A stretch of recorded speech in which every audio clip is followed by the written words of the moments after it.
Good morning student. आज हम करेंगे क्लास 9th का new chapter that is force.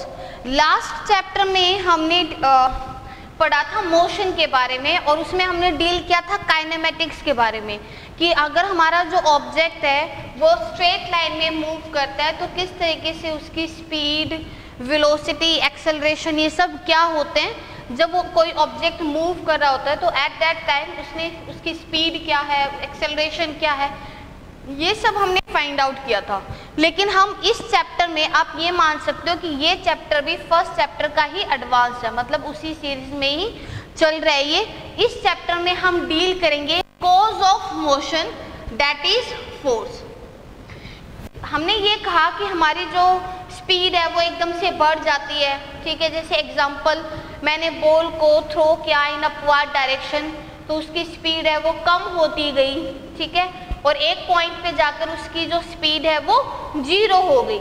लेकिन जब वही बॉडी नीचे की तरफ आती है, यानी मैं एक बिल्डिंग से एक बॉल को फेंकती हूँ तो धीरे धीरे उसकी स्पीड इंक्रीज हो जाती है और एक ज़्यादा मोमेंटम के साथ जो बॉल है वो फ्लोर को हिट करती है, ग्राउंड को हिट करती है। तो at that time velocity is maximum. लेकिन ये सब क्यों हो रहा है कि वेलोसिटी डिक्रीज हो रही है, ये इंक्रीज हो रही है? इन सब का रीजन क्या हमारे पास? ये जो कॉज ऑफ मोशन है, मोशन होने के कारण क्या है? फोर्स। तो इस चैप्टर में हम डील करेंगे फोर्स के बारे में, ठीक है। उससे पहले हम कुछ एग्जांपल ले लेते हैं, ठीक है। जैसे मैं एग्जांपल ले रही हूँ कि एक मेट्रो में आपने देखा हो, मेट्रो में या बस में या ट्रेन में आपने देखा है ये चीज़ कि इस तरीके से हैंगर किसी आदमी ने पकड़ा रखा है या किसी बच्चे ने पकड़ रखा है, ठीक है। और जो हमारी मेट्रो है या जो ट्रेन है वो रेस्ट पर है, ठीक है। लेकिन जैसे ही वो ट्रेन चलना शुरू होती है, हमारी जो बॉडी वो कैसे जाती है? पीछे की तरफ जाती है। ऐसे पकड़ रखा हमने नॉर्मल, अभी बस किस पे है? रेस्ट पे है। लेकिन जैसे ही बस क्या करेगी? मूव करना स्टार्ट करेगी, यानी रेस्ट से मोशन में आएगी तो हमारी बॉडी जर्क करेगी बैकवर्ड डायरेक्शन में। ऐसे ही जैसे ही ब्रेक लगता है हमारी बॉडी फॉरवर्ड डायरेक्शन में इस तरीके से हम गिरते हैं। तो इन सब का कारण क्या है? और हम बात करते हैं, जैसे दो बच्चे हैं, दो बच्चे खेल, ठीक है, वो रस्सी खींच खेल रहे हैं, टग ऑफ वार, एक इस तरीके से पकड़ के खींच रहा है तो ऑब्वियसली दूसरा वाला क्या आएगा? फॉरवर्ड। तो एक बैकवर्ड है तो दूसरा वाला फॉरवर्ड है, अगर वो बैकवर्ड गया है तो मैं फॉरवर्ड। तो इस तरीके से मैं क्या कह सकती हूँ, इन दोनों केसेस में हमारे पास क्या हो रहा है? फोर्स की बात हो रही है। और मैं एग्जाम्पल लेती हूँ कि एक गाड़ी है, ठीक है, और वो कीचड़ से निकली तो जो कीचड़ है वो बाहर की तरफ यूँ उछल रहा है, ठीक है। आपने ध्यान से देखा हो, जब भी गाड़ी कीचड़ में से जाती है, कीचड़ कभी भी इस डायरेक्शन में नहीं होता है, वो हमेशा गाड़ी से इस डायरेक्शन में यानी अपोजिट डायरेक्शन में बाहर की तरफ जाकर गिरता है। तो इन सब का रीजन क्या हमारे पास? फोर्स। इन सब चीज़ों में एक ही कॉमन चीज़ है, वो क्या है? फोर्स है। कि जब भी आप हमने स्ट्रेट लाइन में मोशन की बात की थी, हमने 2D में भी बात की थी, जब सर्कुलर मोशन हो रहा है, सर्कुलर मोशन में भी हो रहा है तो ऑब्वियसली वहाँ पर फोर्स लग रही है, तभी वो मोशन हो रहा है। तो इन सब में जब एक लेडी मेट्रो में खड़ी होती है, ठीक है, या एक इंसान मेट्रो में खड़ा होता है, जब वो मेट्रो चलना स्टार्ट होती है तो बैकवर्ड की तरफ जर्क लगता है, और अगर वो रुक जाती है, ब्रेक लग जाता है, तो फॉरवर्ड की तरफ जर्क लगता है, यानी धक्का लगता है। तो इन सब की वजह हम देखें, और या आप सिंपल एक गाड़ी में जा रहे हो, ठीक है, गाड़ी जैसे ही टर्न लेती है, सर्कुलर टर्न लेती है, आपकी बॉडी पहले ऐसी थी, सर्कुलर टर्न ले रही थी, आपकी बॉडी इस तरीके से हो जाती है, मतलब आपको इस साइड जर्क लगता है। तो इन सब की जो रीजन है वो क्या है? फोर्स। तो हम बात करते हैं कि फोर्स क्या होती है। फोर्स की वजह से कॉज ऑफ मोशन क्या होता है? फोर्स। मोशन होने का कारण क्या है? फोर्स। अगर मैं फोर्स को डिफाइन करूं, it is a push or pull which tries to change the state of rest or uniform motion of body. अगर हमारे पास फोर्स नहीं होगी तो बॉडी अगर रेस्ट थी, मतलब मान लो कि ये एक वुडन ब्लॉक है और ये भी किस पे है? रेस्ट पर, ठीक है, रेस्ट पर है, दैट मीन्स वी उसकी क्या है? 0। क्लियर है। लेकिन मैंने जैसे इस पर क्या लगाया, पुश, क्या लगा रही हूँ, पुश, यानी क्या लगा रही हूँ मैं, फोर्स लगा रही हूँ पुश में, in the form of push. तो जैसे मैंने लगाया तो ये क्या करेगा, मूव करेगा, ये क्या करेगा, मूव। तो यानी कि उसकी पहली स्टेट क्या थी, रेस्ट थी, अब जो उसकी स्टेट चेंज होगी है वो क्या होगी है, मोशन। बात समझ में आ रही है, अब क्या हो चुकी है उसकी, मोशन। तो हम क्या बोलते हैं कि फोर्स हमारे पास क्या होती है, push or pull, which tries to change the state of rest or uniform motion of the body. Uniform motion of the body का मतलब है कि वेलोसिटी यहाँ पर क्या है, कांस्टेंट। रेस्ट का मतलब क्या है कि वेलोसिटी क्या है, जीरो। तो इसका मतलब क्या हुआ कि अगर कोई बॉडी रेस्ट पर है, ठीक है, यानी ये अभी रेस्ट पर है, अगर मैंने इसको पुश किया तो ये मूव करने लगी, यानी वो रेस्ट से मोशन में आ गई है। पहले वेलोसिटी जीरो थी, अब कुछ ना कुछ वेलोसिटी उसकी है। इसी तरीके से मान लो कि हमने क्या लगाया, कोई बॉडी है, आ रही है, चलते हुए आ रही है, ठीक है, और अब वो खुद से तो रुकेगी नहीं, तो हमने क्या किया, उसको यहाँ पर पुल किया, ठीक है, या मैंने इसको यहाँ पर पुश किया, इसको स्टॉप किया। स्टॉप करते क्या होगा कि ये बॉडी किसी वेलोसिटी के साथ मूव कर रही थी, यानी मोशन में थी। जैसे ही मैंने इसको स्टॉप किया तो क्या हुआ, हमारी जो बॉडी है वो किस पर आ चुकी है, रेस्ट पर आ चुकी है। तो इसमें हम बात करते हैं कि जब हमारी बॉडी मोशन में थी, ना वो स्टॉप है तो किस पे है, रेस्ट पे है। तो हम इजीली बोल सकते हैं कि फोर्स क्या है, force is a push or पुल जो हमारी स्टेट को चेंज करती है। रेस्ट से है तो मोशन में ले आती है, मोशन से है तो रेस्ट में ले आती है। पॉइंट क्लियर है आपका। इसकी इंपॉर्टेंट बात क्या है कि uniform motion of the body, जब तक हम फोर्स नहीं लगाएंगे और अगर ऑब्जेक्ट मोशन में है, ठीक है, ध्यान से सुनिएगा, अगर कोई ऑब्जेक्ट मोशन में है यानी वो मूव कर रहा है और वो एक वेलोसिटी के साथ मूव कर रहा है, अगर मैंने उसके ऊपर फोर्स नहीं लगाई तो वो जो ऑब्जेक्ट है वो हमेशा कैसे मूव करता रहेगा, उसी सेम कांस्टेंट वेलोसिटी के साथ ही मूव करता रहेगा जब तक उसके ऊपर हम कोई ना कोई फोर्स ना लगाएं। फोर्स जैसे ही लगाएंगे बॉडी एक्सेलरेट करेगी, ठीक है, उसकी वजह से या तो उसकी स्पीड डिक्रीज हो सकती है या इंक्रीज हो सकती है। तो ये हमने बोला फोर्स की, फोर्स क्या होती है। तो हम यहाँ पर मेनली बोल रहे थे कि हमारा मोशन होने का कारण यानी कॉज ऑफ मोशन क्या है, फोर्स। क्योंकि फोर्स जैसे अभी मैंने बताया रेस्ट पर था, ठीक है, रेस्ट से किस में आया है, मोशन में आया। तो यानी यहाँ पर क्या क्या फोर्स ने इस बॉडी को क्या मूव करवाया। तो मूव करने से ये बॉडी किस में आ गई है, मोशन स्टेट में आ चुकी है। तो इसका कारण क्या है, ये जो फोर्स लग रही है। तो इस सिस्टम के ऊपर ये ब्लॉक है, इस ब्लॉक के ऊपर मैंने बाहर से पुश लगाई है, ये मैंने बाहर से फोर्स लगाई है, इसको हम क्या बोल देंगे, एक्सटर्नल फोर्स। मैंने क्या बोल दिया इसको, एक्सटर्नल फोर्स, क्योंकि ये जो एक्सटर्नल एजेंट है, ठीक है, इसी ने ही इस वुडन ब्लॉक को क्या करवाया, मूव करवाया। तो वुडन ब्लॉक आपका एक सिस्टम हो गया एक, ठीक है, इसी को मुझे मूव करवाना था, इसी सिस्टम को उसकी स्टेट को चेंज करना था और मैंने बाहर से इसको फोर्स लगाया। तो ये एक्सटर्नल फोर्स एक एक्सटर्नल एजेंट है जिसकी वजह से जो हमारी बॉडी है वो क्या हुई है, स्टॉप हुई है या मूव, रेस्ट पर थी और क्या इसने मूव किया। अब पॉइंट क्या आपका आता है, the force or a set of forces acting on a body can do 3 things, ठीक है। इनको हम बहुत ध्यान से देखेंगे।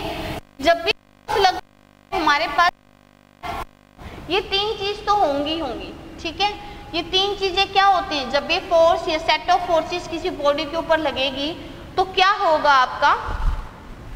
अगर मैं ध्यान, फर्स्ट ये मेरे पास एक बॉडी है, ठीक है, अब इस बॉडी के ऊपर मैंने फोर्स लगाई तो ये बॉडी है change the speed of the body, body की स्पीड को चेंज कर सकती है। ऑब्वियसली मैंने बताया रेस्ट पर था, v क्या थी, 0, इसके ऊपर मैंने लगाई फोर्स यानी पुश, इसके बाद इसकी स्टेट कैसी बन गई है, ये मूव कर रहा है विद वेलोसिटी v। तो ये किस में आ चुका है, मोशन में आ चुका है और v वेलोसिटी के साथ मूव कर रहा है। ऐसे ही आप बोल कि मोशन में था, रेस्ट पर हो गया, स्पीड क्या होगी, चेंज होगी। और आप ऐसे बोल सकते हो, जैसे इसका एग्जांपल ले सकते हो, गाड़ी है स्ट्रेट लाइन में मूव करी है, स्मूथ रोड पे मूव करी है, ठीक है, और अगर आपने एक वेलोसिटी दी है ऑब्वियसली वो उसी कांस्टेंट वेलोसिटी के साथ मूव करती रहेगी। लेकिन जैसे ही आपने बॉडी को एक्सेलरेट किया, ठीक है, यानी उस रेस के ऊपर पैर रखा, तो जब आप पैर रखते हो तो हमारे पास इस तरीके से होता है, उसको क्या कर रहे हो, पुश कर रहे हो, ठीक है। वो जो रेस वाला, जो एक्सेलरेट वाला जो पेडल है, आप उसको क्या कर रहे हो, पुश कर रहे हो। पुश करने से क्या लगाया आपने, फोर्स, और उसी फोर्स की वजह से बॉडी की स्पीड क्या होगी, चेंज। समझ रहे हो, उसकी बॉडी की स्पीड क्या होगी, इंक्रीज होगी। तो देखो आपने पुश लगाने से उसने क्या किया, बॉडी एक्सेलरेट की, स्पीड इंक्रीज हुई। ऐसे आपने ब्रेक को एक्सेलरेट किया, ठीक है, सॉरी ब्रेक को प्रेस किया, वहां पर भी पुश किया है, तो उसके फोर्स के लगने से स्पीड उसकी डिक्रीज हुई। तो पुश और पुल लगाने से हम क्या कह सकते हैं कि हमारी जो बॉडी है वो क्या करेगी, उसकी स्पीड चेंज हो जाती है। जैसे एग्जांपल, आप मॉल में जाते हो, ट्रॉली होती है आपके पास, आप जो ट्रॉली है आप उसको पुश करके भी लेकर जा सकते हो, उसकी स्पीड क्या होगी जाएगी, चेंज। उसको आपने पकड़ा और क्या कर सकते हो, पुल कर सकते हो।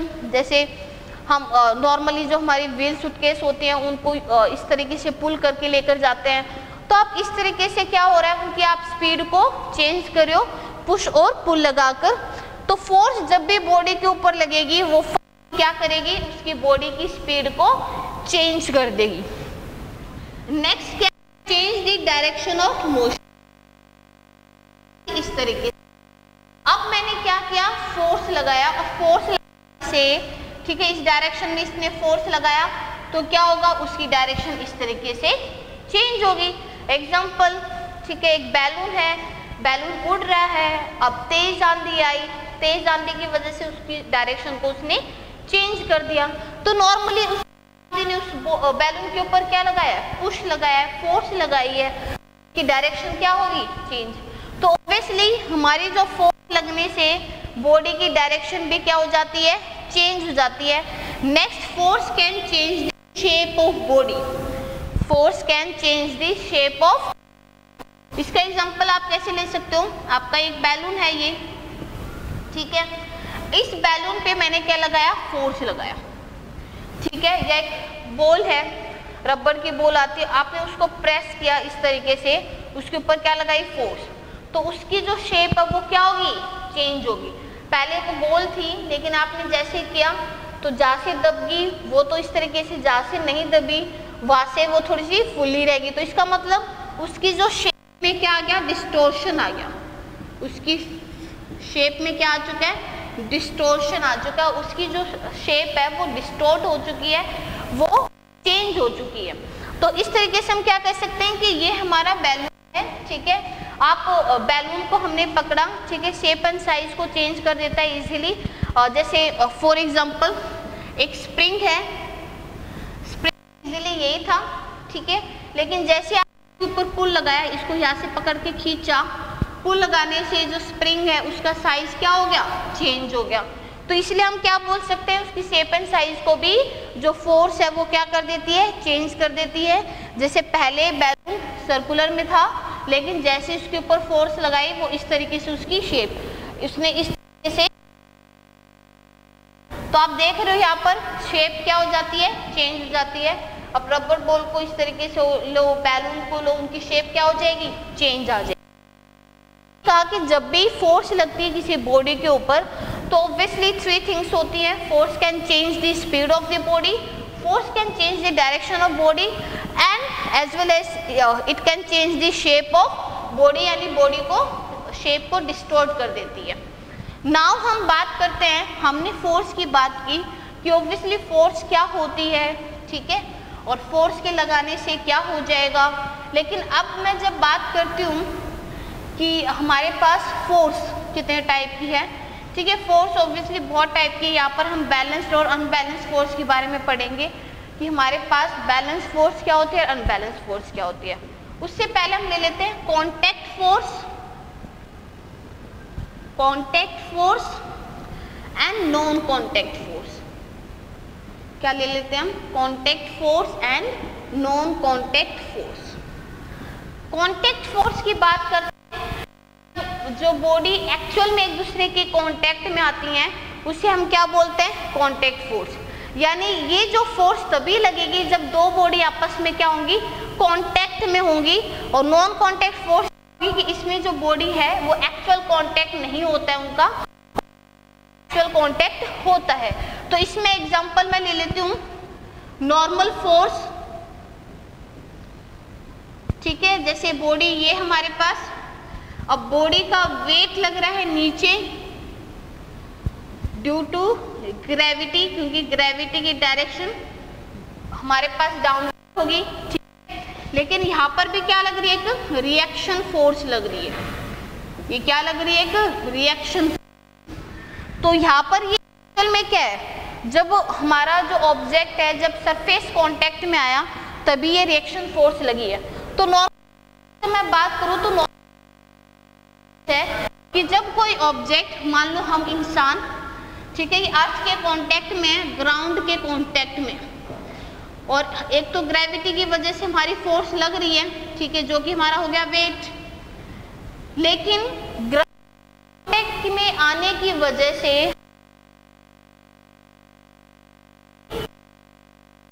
एक फोर्स एक्सपीरियंस करेगा जो कि इसके जस्ट अपोजिट होगा, और इसको बोल देते हैं नॉर्मल फोर्स। आर से भी डिनोट कर देते हैं और एम से भी कर देते हैं।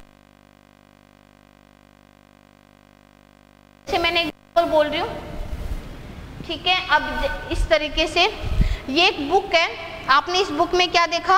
अब ये जो बुक है ये इस हाथ के कांटेक्ट में आ चुकी है, तो बुक का वेट डाउनवर्ड लग रहा है ड्यू टू ग्रेविटी, लेकिन इसी को हमारे पास ये जो हाथ है, यानी ये जो सरफेस कांटेक्ट हो रहा है, ये एक अपोजिट फोर्स लगाएगा इस बुक को बैलेंस करने के लिए, और उसे हम क्या बोल देते हैं? Reaction force. तो यहाँ से आप क्या समझ रहे हो? जैसे एग्जांपल मैं आपको बताती हूँ, ऑब्वियसली हमारा वेट डाउनवर्ड में लग रहा है और हम इजीली चेयर पे बैठे हैं, इजीली हम ग्राउंड पे वॉक कर रहे हैं, और अगर हमारे ऊपर वाली जो फोर्स अगर लगे ही ना तो क्या होगा? हम ये जो फोर्स की डायरेक्शन है वो क्या होती है? Towards the centre. ये जो डायरेक्शन होती है वो क्या होती है? Towards the centre of the earth. अगर ये फोर्स होगी ही नहीं तो क्या हो गया? हम कुछ टाइम के बाद नीचे नीचे नीचे, और इस तरीके से हम नीचे, हमारी जो एक फोर्स की लगने की वजह से हमेशा क्या होते जाएंगे? नीचे की तरफ जाते जाएंगे। लेकिन ऐसा नहीं होता है, हम काफी सालों से धरती पे इजीली वॉक कर रहे हैं, हमें कोई नीचे नहीं खींच रहा है, मतलब हमारे ऊपर भी एक फोर्स लगी है। ऑब्वियसली वो फोर्स नहीं दिखाई दे रही है, इनविजिबल फोर्स है, ठीक है, लेकिन उसका इफेक्ट तो हम फील कर ही रहे हैं कि अगर हमारे पास ग्रेविटी नीचे की तरफ खींच रही है तो कोई तो एक फोर्स है जो उसको ऊपर की तरफ खींच रही है, तभी क्या कर रखा है? बैलेंस कर रखा है। तो ये जो फोर्स होती है ये क्या होती है? नॉर्मल फोर्स होती है जो हमारे वेट को बैलेंस करके रखती है। ऐसा नहीं है कि हर ऑब्जेक्ट में या हर इंसान के ऊपर वो सेम फोर्स लगती है, नहीं, वो डिपेंड करती है उसके वेट के ऊपर, ठीक है, या जो फोर्स नीचे की तरफ लग रही है हमेशा उसको बैलेंस करने के लिए। पॉइंट क्लियर है? तो इसका मतलब ये फोर्स कब लगती है? जब एक्चुअल कांटेक्ट होता है। टेबल है ये, इस टेबल के ऊपर ये हमारे पास क्या एक टेबल है, इस टेबल के ऊपर मैंने क्या रख दिया? बुक रख दी है। तो बुक टेबल के ऊपर क्या लगा रही है? फोर्स लगा रही है ड्यू टू वेट। टेबल इस बुक के ऊपर फोर्स लगा रहा है जिसको हमने क्या बोल दिया? Reaction force. तो ये क्यों लगा? When there is actual contact between book and table, तभी ये क्या लगी है? फोर्स लगी है। तो इसको हम आगे डिटेल में पढ़ेंगे 11th में, तो बहुत ही ज़्यादा इम्पोर्टेंट है ये। लेकिन जब हम एनटीएससी के बारे एनटीएससी तब नॉर्मल फोर्स को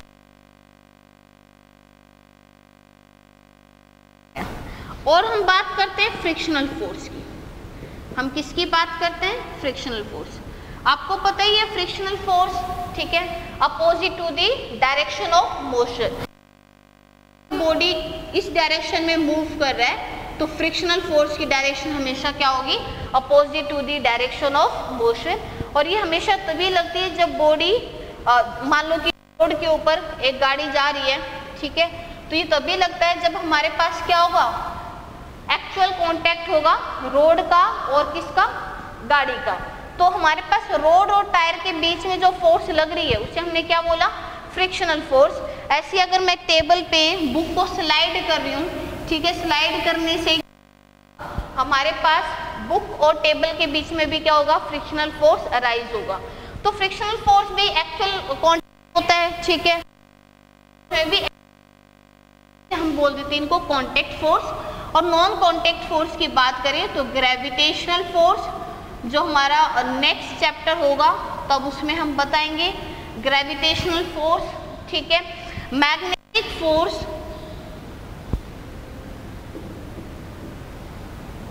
ठीक, ये हमारे पास क्या होगी, नॉन कांटेक्ट फोर्स। तो इस तरीके से ग्रेविटेशनल फोर्स आपको पता ही है, दो बॉडी आप आगे पढ़ो भी गए, दो बॉडी किसी फिक्स डिस्टेंस पर रखी गई हैं, ठीक है, ये किसी धागे से बंधी हुई नहीं है, ठीक है। अगर मैं कहूँ gravitational force between sun and earth, तो सन और अर्थ को के बीच में कोई धागा नहीं है जो उनको कांटेक्ट बना रहे, वहां पर कोई कांटेक्ट नहीं है, लेकिन फिर भी उन दोनों के बीच में क्या लग रही है, एक ग्रेविटेशनल फोर्स लग रही है। ऐसे जब हम बात करते हैं मैग्नेटिक फोर्स की, तो मैग्नेट में भी कोई उनके अंदर एक्चुअल कांटेक्ट नहीं हो रहता है, अपने आप क्या लगती है, वो फोर्स लगती है। तो इस तरीके से हम बोल सकते हैं कांटेक्ट और नॉन कांटेक्ट फोर्स। ना हम बात करते हैं इसकी, अब मैं नेक्स्ट बात करती हूँ बैलेंस्ड एंड अनबैलेंस्ड फोर्स की।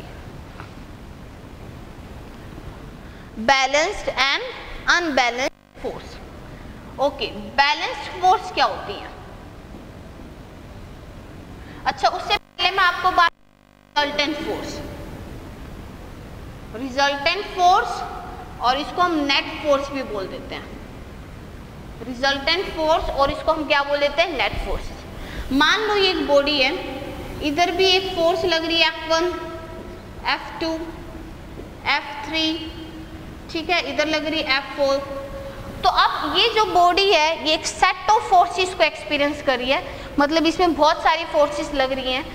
अब इस सेट ऑफ फोर्सेस जब हमारे पास लग रही है तो इसकी जो टोटल फोर्स निकल कर आएगी वही हमारे पास क्या होगी, रिजल्टेंट फोर्स। ये जो इन सब का मैग्नीट्यूड F1, F2, F3 और F4, इन सब का मैग्नीट्यूड सेम। फोर्स एक वेक्टर क्वांटिटी है, फोर्स क्या है, वेक्टर क्वांटिटी, तो ऑब्वियसली दोनों ही मैटर करते हैं। तो जब आप बात कर रहे हो किसकी, हम जब इसकी बात करें तो आप इसमें रिजल्टेंट फोर्स को अगर देखोगे, सारी की सारी क्या है, सबकी मैग्नीट्यूड क्या है, तो अगर सबका मैग्नीट्यूड सेम है तो ये अप है, ये डाउन है, अप पॉजिटिव लेते हैं, डाउन नेगेटिव, तो ये फोर्स आपस में क्या होगी, ये भी इसी डायरेक्शन में जा रही है और ये भी क्या है, इसी डायरेक्शन है। हमारे पास इधर से इसको पुश लग रही है, इधर से पुल, तो टोटल जो अब ये जो बॉडी मूव करेगी रिजल्टेंट डायरेक्शन क्या होगी, इसी साइड होगी, तो कट हो गया। अब जो बॉडी मूव करेगी वो कैसे मूव करेगी, इसी डायरेक्शन में मूव, तो यहाँ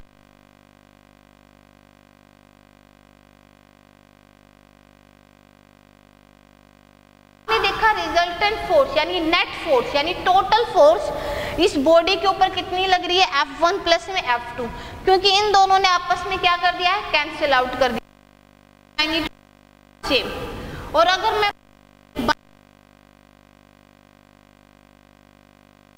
सेम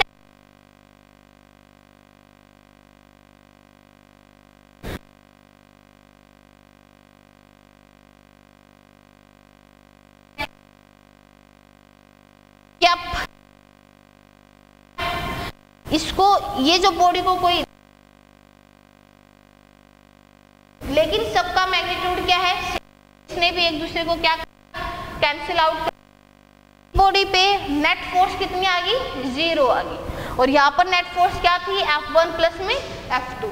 तो जब हम रिजल्टेंट फोर्स की बात करते हैं या नेट फोर्स की बात करते हैं, एट दैट टाइम मैं बात कर रही हूँ किसके बारे में, कि जब set of forces acting on a body and the total force comes, that is your resultant force. तो जो टोटल फोर्स है वो इधर जीरो भी हो सकती है एंड नॉन जीरो भी हो सकती है। इन दिस केस हमारी जो रिजल्टेंट फोर्स है is non zero and in the second case the resultant force is zero. तो इन्हीं के बिहाफ पे मैं आपको बैलेंस्ड और अनबैलेंस्ड फोर्स के बारे में भी बताती हूँ कि बैलेंस फोर्स क्या होती है, अनबैलेंस्ड फोर्स क्या होती है। बैलेंस फोर्स का फर्स्ट पॉइंट तो यही हो गया बैलेंस्ड। बैलेंस का मतलब क्या है कि दो फोर्सेस या मल्टीपल फोर्सेस आपस में क्या कर रखा हमने, बैलेंस कर रखा है। तो फर्स्ट पॉइंट तो यही हो गया कि रिजल्टेंट फोर्स क्या होती है, जीरो होती है। रिजल्टेंट फोर्स क्या होती है, जीरो। एक टग ऑफ वॉर में बॉडी है, इसको इधर से एक फोर्स खींच रही है F1 और इधर से एक फोर्स खींच रही है F2। दोनों का मैग्नीट्यूड क्या है, सेम। दोनों का मैग्नीट्यूड क्या है, सेम। तो इस केस में आप देख रहे हो कि F1 और F2 अगर दोनों होगी सेम, तो जो हमारा बॉडी है वो क्या रहेगा, उसी फिक्स पोजीशन पर ही रहेगा। उसी फिक्स पोजीशन, ये फिक्स पोजीशन, उसी फिक्स पोजीशन पे ही रहेगा। लेकिन मान लो कि अगर F1 ग्रेटर देन F2 हो गया, ये वाली फोर्स ज़्यादा होगी, तो ये जो बॉडी है वो कहाँ शिफ्ट हो जाएगी, इधर। कहाँ शिफ्ट हो जाएगी भाई, इधर शिफ्ट हो जाएगी वो, क्योंकि F1 F2 से क्या है, ज़्यादा है। तो इसमें F1 F2 से ज़्यादा है, लेकिन इसमें F1 और F2 दोनों क्या है, इक्वल। अगर इक्वल है और अपोजिट डायरेक्शन है तो एक दूसरे को, जैसे मैं एग्जांपल अभी बता रही थी, ये रिएक्शन फोर्स लग रही है और इधर आपका क्या लग रहा है, वेट। हम कभी भी नीचे नीचे नहीं धंसते जाते हैं, हम सेम उसी ग्राउंड पे उसी सेम पोजीशन पर हैं। जैसे मैं अभी आपको काफ़ी देर पढ़ा रही हूँ और सेम पोजीशन पे है, नीचे नहीं जा रही हूँ, ना ही ऊपर उड़ रही हूँ, ठीक है। तो इसकी वजह क्या है कि ये दोनों आपस में क्या है, बैलेंस है, ठीक है। तो बैलेंस हम जब बोलते हैं जब किसी बॉडी पे इक्वल एंड अपोजिट फोर्स लगती हैं, ठीक। नेट फोर्स या रिजल्टेंट फोर्स क्या होती है, जीरो, बैलेंस फोर्स।